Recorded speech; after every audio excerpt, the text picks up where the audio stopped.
We also have some exclusive information on a plan to bring new life to a neighborhood sitting empty on the edge of Concord. Now, we've told you how developers across the Bay Area are increasingly taking advantage of a state law to fast track new housing. Well, now we've learned the so-called builder's remedy could be used to push through a project at the site of a former military housing, and that's been sitting empty actually since 2014. They can do this because Concord is not compliant with state demands for new housing. So the project could bring nearly 300 homes, some affordable, to the site, not far from the North Concord BART station. So Wilson Walker today got a tour of this site and has more on why the developer wants to bypass the city on this. This is a single property. It's about 59.5 acres. There's two different villages containing existing former military housing. This used to be officer housing for the Navy and for the Coast Guard.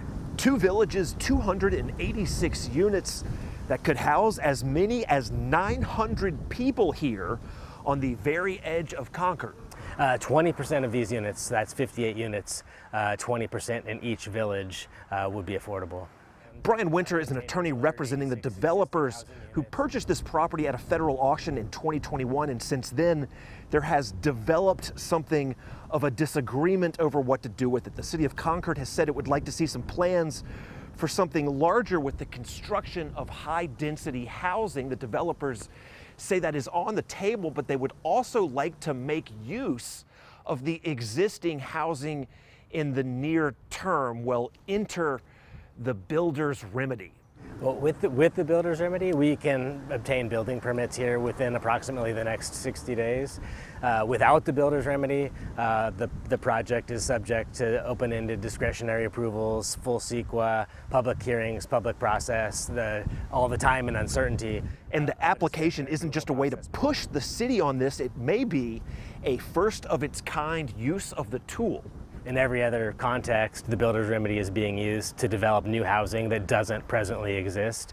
In this case, the builder's remedy would allow the reoccupancy of these units.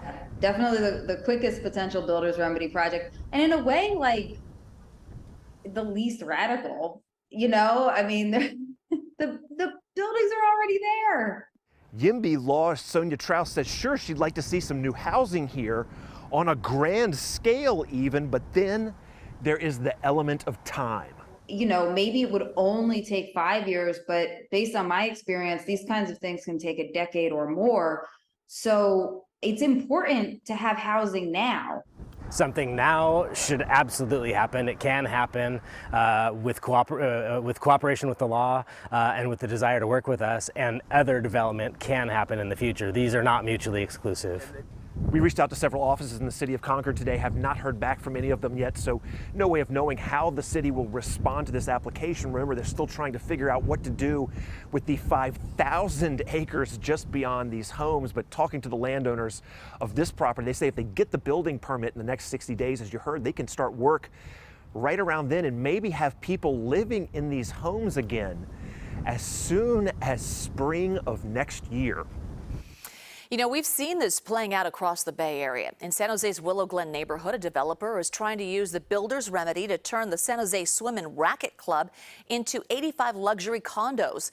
The city planning department refused to change the zoning law to allow the project to move forward. And in Menlo Park, there is a fight over the former headquarters of Sunset Magazine. A developer could use the tool to build more than 1,100 apartments, a hotel, and office space. So you can expect a lot of court battles to come out of this.